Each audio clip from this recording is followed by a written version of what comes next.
Computer science videos here today to show you guys in this tutorial how to access your YouTube dashboard on a computer.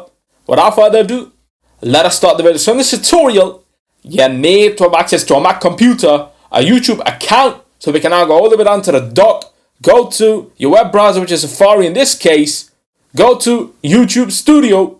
We do have a shortcut on the toolbar. We can click this, or we can search for youtube.com.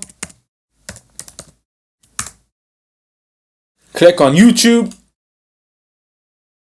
Make sure you are signed into the account. If not, sign in. Follow the previous tutorials to make sure you understand how to sign into your account. Once that is done, we will go to the dashboard.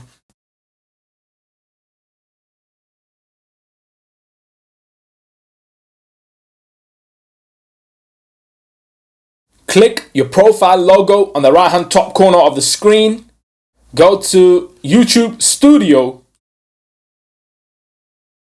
And that then takes us to the YouTube Studio dashboard, where we have the latest upload, the recent subscribers, news, what's new in Studio, Creator Insider, channel analytics. We can upload, live stream. If we're required to, we can go to channel analytics. That's another video. Stay tuned for that. Quit Safari. That's it for this video. I'll see you guys in my next tutorial. Thanks for now.